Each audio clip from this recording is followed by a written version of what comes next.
Bonjour, je suis Marie Drucker. Vous écoutez Au bout de l'enquête, le podcast.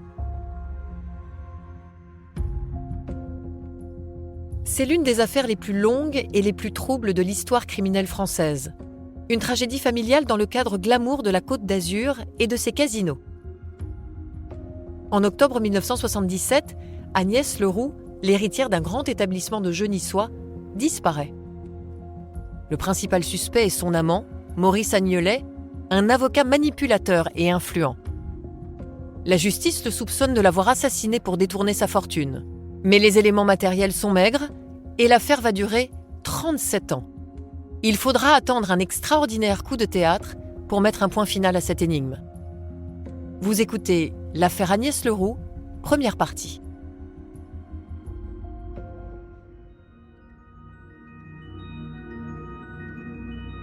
Agnès a disparu à la Toussaint 77. Patricia Blot, sœur d'Agnès Leroux. Mais il est vrai que, comme c'était quelqu'un d'assez indépendant, qui voyageait pas mal, puisqu'elle avait plusieurs boutiques de meubles et d'objets, dont une à Nice, et elle était très autonome. Donc, dans un premier temps, c'est pas tellement étonné de son absence. Et c'est vrai qu'au départ, c'est pas très pris au sérieux. Et en plus, tout le monde dit, mais une personne majeure a le droit de disparaître. Et donc, il y avait aussi cette théorie selon laquelle elle était partie en voyage et puis qu'elle allait revenir un jour.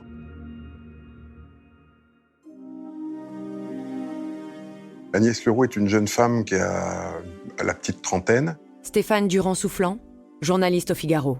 C'est une femme très vive, qui a des engouements pour des sujets qui s'intéressent beaucoup, notamment à l'art, qu'on appelle aujourd'hui les arts premiers. On est très complices, on s'entend super bien. Jean-Charles Leroux, frère d'Agnès. On a tous les deux les cheveux très, très noirs, frisés. Enfin, voilà, je dis pas qu'on se ressemble, mais si, même physiquement, un peu, à l'époque, enfant, on se ressemblait pas mal. On a pas mal d'écart quand même. On a 8 ans, donc c'est vraiment... c'est ma grande sœur, déconneuse et protectrice. Quand quelqu'un disparaît, on croit la voir un peu partout, donc on la cherche. Mais moi, je l'ai surtout cherchée auprès de ses copains que j'ai vus. Je leur ai téléphoné, je suis allé les voir. Enfin, j'ai fait ce qu'il fallait auprès de ses proches, ce que n'importe quel frère aurait fait pour sa sœur.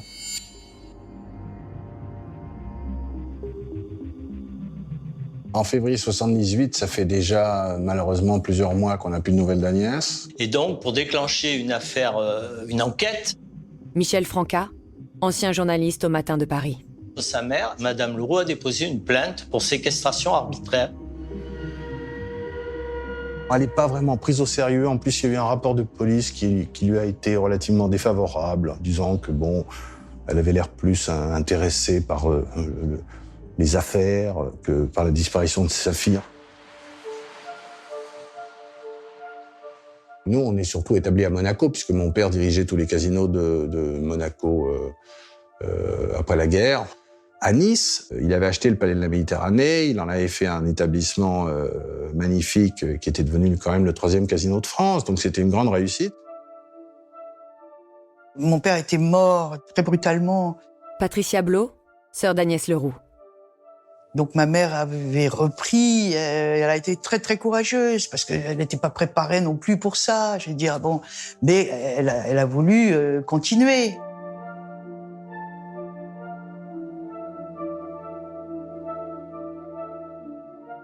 C'est un casino quand même qui a un peu vieilli. C'est un casino qui rapporte pas non plus énormément d'argent parce qu'il y a 380 employés, il y a beaucoup de frais. Voilà, mais c'est un établissement qui marche et ma mère donc veut continuer à faire fructifier ce bien.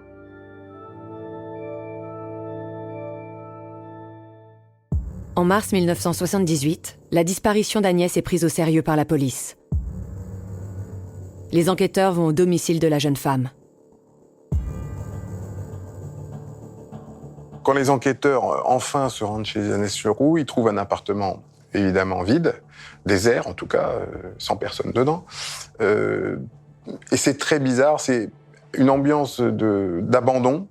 La perquisition au domicile d'Agnès Leroux a été un acte d'enquête très important. Hervé Temim, avocat de la famille Leroux.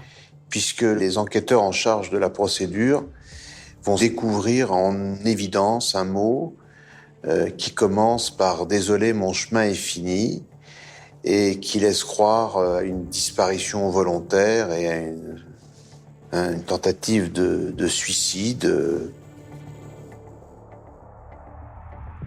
Sa voiture n'est plus là.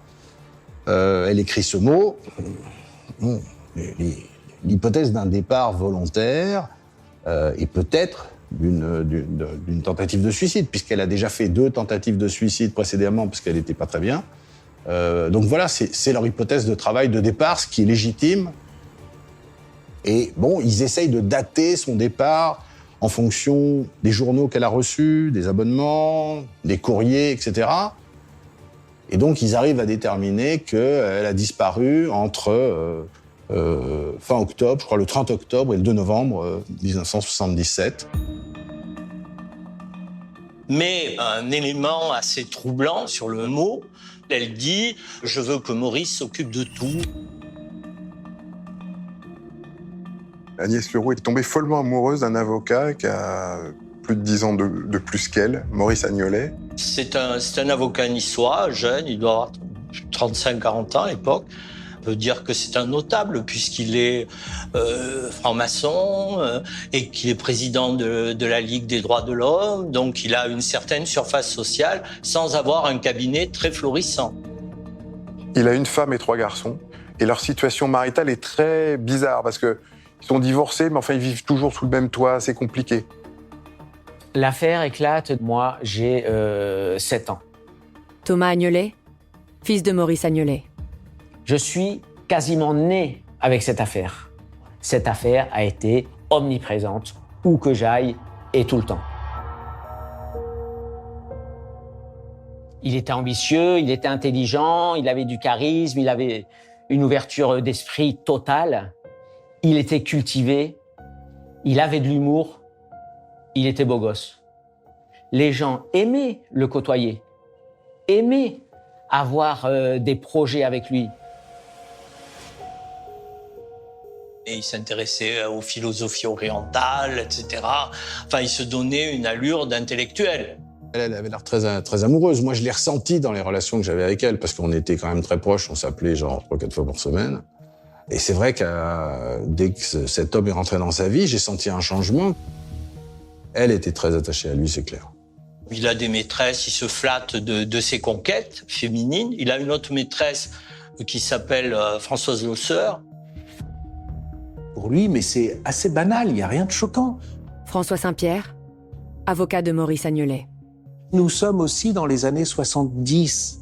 Il faut bien resituer ce contexte, qui était une période d'après 68, de grande liberté, de vie sexuelle notamment.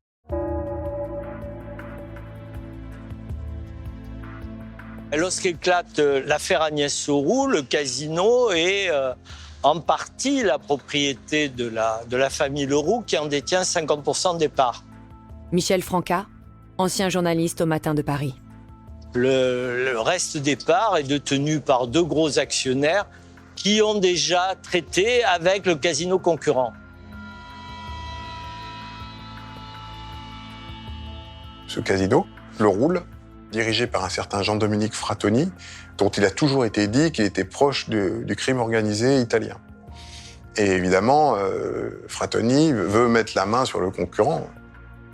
Mais comme il n'y a pas moyen de faire fléchir René Leroux, il va, par l'intermédiaire de son ami Agnolet, convaincre Agnès, qui possède des parts, puisque les enfants Leroux sont tous détenteurs de parts de ce casino, de voter contre sa mère. Et en échange de cette trahison, elle va recevoir 3 millions de francs de l'époque, sachant que Maurice Agnolet lui a expliqué que grâce à cette somme, ils pourraient tous les deux refaire leur vie, parce que lui est désargenté.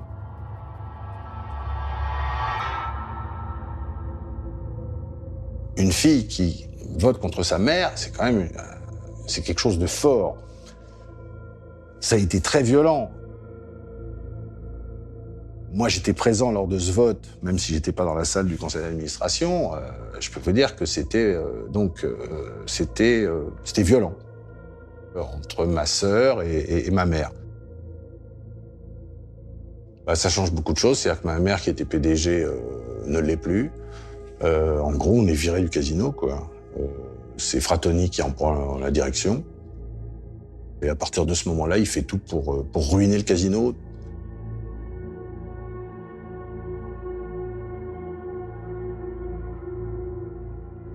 Sur la Côte d'Azur, la perte de contrôle du casino par la famille Leroux fait grand bruit. On suspecte des dessous de table. Et si cette affaire avait un rapport avec la disparition d'Agnès ? Le 20 septembre 1978, Maurice Agnelet est placé en garde à vue.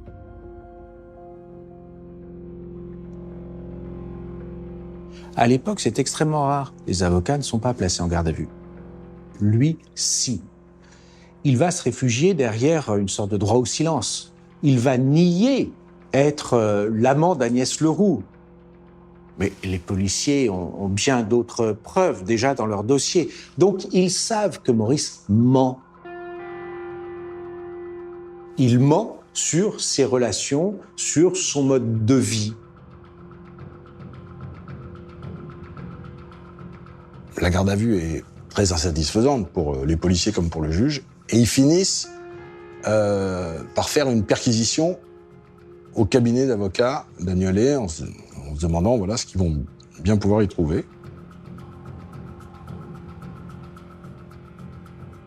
Un cabinet d'avocats, c'est un lieu sacro-saint. Il y a le secret professionnel, c'est là où résident ses relations professionnelles, ses dossiers. Tout ça a un caractère confidentiel. Une perquisition chez un avocat, ça se fait en présence du bâtonnier. Donc ils font cette perquisition, et là, ils découvrent la photocopie du mot d'adieu qu'Agnès aurait soi-disant laissé avant de partir en voyage lointain. Donc, le juge et les flics sont quand même très interpellés par cette découverte. Pourquoi la copie du mot d'adieu dans le tiroir du bureau d'Agnelet? Et lui, à ce moment-là, d'après tous ceux qui étaient présents, les policiers comme le juge, lui, il se met à transpirer, à vaciller. Enfin, cette découverte, vraiment, le met dans un état absolument second. Le juge essaye de pousser son avantage et de lui dire « Qu'avez-vous fait du corps d'Agnès Leroux ?» Et il est sauvé par son bâtonnier qui dit « Écoutez, monsieur le juge, c'est une perquisition, ce n'est pas un interrogatoire, etc. » Donc, bref, Agnelet se reprend. Mais toujours est-il que ce document n'était pas plus caché que cela. Sincèrement, croyez-vous vraiment que si ça avait été la preuve de son crime, il l'aurait laissé en évidence de cette manière-là? Certainement pas. Entendu pendant 48 heures par les policiers, Maître Agnelet avouera d'abord avoir effectivement négocié le vote d'Agnès contre 2 millions de francs, mais ensuite il reviendra sur ses aveux, expliquant qu'il a simplement agi comme témoin dans une vente d'actions tout à fait régulière. Est-ce que vous pensez qu'Agnès Leroux est encore en vie? Je ne sais pas. Je l'espère.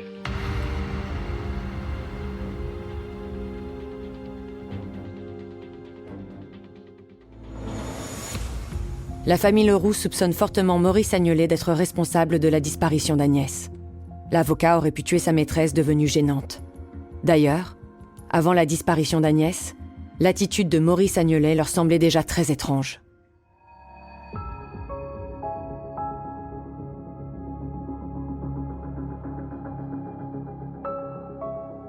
Peu avant sa disparition, Agnès Leroux a commis 2 tentatives de suicide, assez rapprochées l'une de l'autre, et toutes les deux dans des circonstances mystérieuses.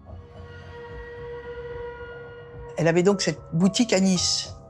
Et un matin, la jeune femme qui travaillait à la boutique m'appelle en me disant j'ai essayé de joindre Agnès chez elle, et elle était au bout du fil, avec une voix complètement... je ne comprenais rien de ce qu'elle disait, et visiblement, elle n'était pas dans son état normal.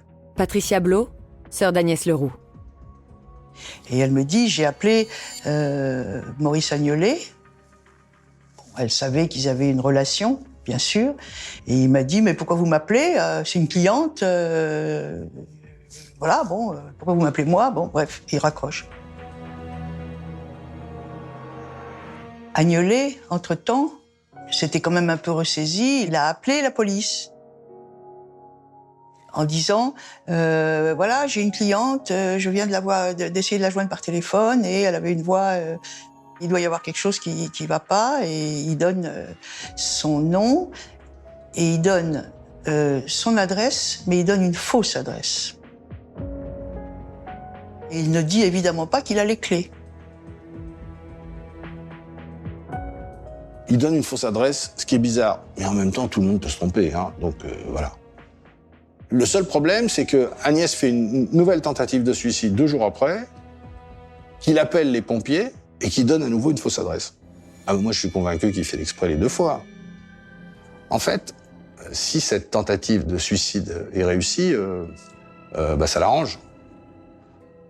Ça l'arrange. Donc, on le soupçonne même d'avoir plus ou moins organisé la seconde tentative de suicide.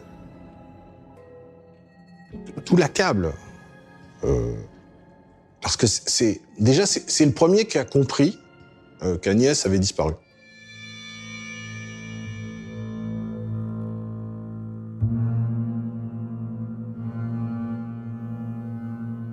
René Leroux est très inquiète, elle a de bonnes raisons de l'être, puisque ça fait 4 mois qu'elle n'a eu aucune nouvelle de sa fille.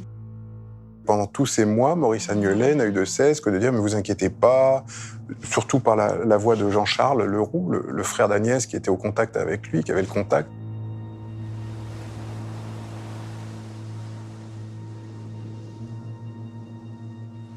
Je l'ai au téléphone, je l'ai même rencontré à 2 ou 3 reprises à Nice. Jean-Charles Leroux, frère d'Agnès. Parce que j'ai besoin de savoir ce qui se passe, je suis inquiet. Et à chaque fois, il se montre rassurant, me disant quelque chose comme je ne peux pas te dire où elle est. D'ailleurs, si je le savais, je ne pourrais pas te le dire, mais en même temps, je crois savoir à peu près où elle est. Ce qui est sûr, c'est qu'il s'inquiète pas de sa disparition. Il essaye pas de savoir, quoi. Enfin, voilà, pour lui, tout est normal. Comme Agnolet est l'amant d'Agnès, ça me pousse à ne pas trop être inquiet, en fait. Et c'est une connerie. Maurice Agnolet, il essaye de gagner un maximum de temps. Et il en a gagné beaucoup, puisque entre la disparition d'Agnès et le jour où les policiers sont rentrés dans son appartement, il y a à peu près 3 mois qui se sont passés. Donc il a gagné 3 mois. 3 mois pendant lesquels il a pu faire disparaître à la fois sa voiture et son corps.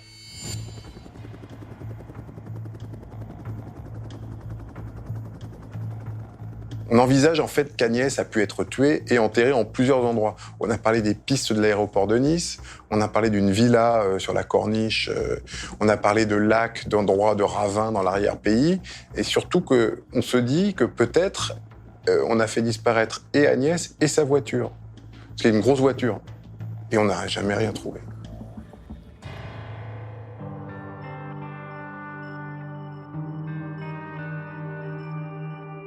Ce qui apparaît dans l'enquête, c'est que après la date supposée de la disparition d'Agnès, Agnolet a viré tout l'argent sur son compte. Il a récupéré l'intégralité de l'argent d'Agnès.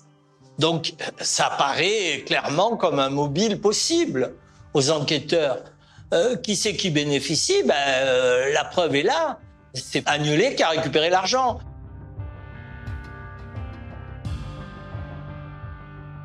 Quand on interroge Maurice Agnolet sur ce qu'il a fait pendant le week-end de la Toussaint 77, il va répondre « Mais c'est très simple, j'étais avec mon amie Françoise Losseur. Nous sommes allés en Suisse, c'était prévu depuis longue date, et nous voulions faire le tour du lac de Genève. Mais il pleuvait énormément, et du coup, on y a renoncé. On s'est arrêté à l'hôtel de la Paix, à Genève. Ce récit de Maurice Agnolet, il est important, puisque s'il est à Genève, il n'est pas à Nice. Et par conséquent, si Agnès Leroux a disparu à ce moment-là de Nice, ça n'est pas lui qui peut en être le responsable. C'est aussi simple que ça. Françoise Losseur était par ailleurs une personne absolument estimable. Enfin, il n'y avait pas de raison de douter de sa parole. Et qui dit, non, j'étais avec lui, donc ça bloque. Malgré l'acharnement de la famille Leroux à faire éclater la vérité, il n'existe toujours aucune preuve matérielle de l'implication de Maurice Agnelet dans la disparition d'Agnès. Le dossier pourrait bien tomber dans l'oubli. Mais voilà qu'en 1999, l'affaire rebondit. L'alibi d'Agnelet pour le jour de la disparition d'Agnès s'effondre. Un nouveau rebondissement dans l'affaire Agnès Leroux, mystérieusement disparue il y a 23 ans sur la Côte d'Azur. À l'époque, la guerre des casinos battait son plein. Le suspect numéro 1, l'ex-avocat niçois Jean-Maurice Agnelet, avait bénéficié d'un sérieux alibi grâce à son épouse. Mais aujourd'hui, ce témoin clé revient sur ses déclarations et avoue avoir menti. Ce revirement pourrait rouvrir la procédure. Aujourd'hui, je pense que, en principe, on devrait arriver à faire la vérité sur ce dossier. Depuis 23 ans, j'attends. Quand Françoise Losseur offre cet alibi à son amant, en 1978, c'est à la demande de celui-ci. Et celui-ci devance l'enquête en lui demandant ça, puisqu'il lui demande de dire que la nuit du 27 octobre 1977, elle était en sa compagnie en Suisse. Or, à ce moment-là, personne ne sait qu'Agnès a disparu au plus tôt ou au plus tard, le 27 octobre 1977. On peut considérer que l'importance que Maurice Agnelet a attachée à cette date du week-end de la Toussaint 1977 a démontré, à contrario, que c'était réellement le moment où Agnès Leroux avait disparu. Jean-Charles Lambert, avocat de Françoise Losseur. Car personne d'autre n'avait imaginé qu'il soit nécessaire de justifier qu'à ce moment-là, elle était encore en vie. Vous venez d'écouter Au bout de l'enquête. Si vous avez aimé ce podcast, vous pouvez vous abonner sur votre plateforme de podcast préférée et suivre Initial Studio sur les réseaux sociaux. Au bout de l'enquête est un podcast coproduit par Initial Studio, Enibas Productions et France Télévisions, adapté de l'émission audiovisuelle éponyme produite par Enibas Productions et France Télévisions. Cet épisode a été écrit et réalisé par Héloïse Fagard. Vous pouvez retrouver l'émission Au bout de l'enquête sur France 2 ou en replay sur France TV. Production exécutive du podcast, Initial Studio. Production éditoriale, Sarah Koskiewicz et Astrid Verdun, assistées de Marie Agassan et Cypriane Ligère. Montage, Joanna Lalonde. Avec la voix de Julie Drey et Marie Drucker.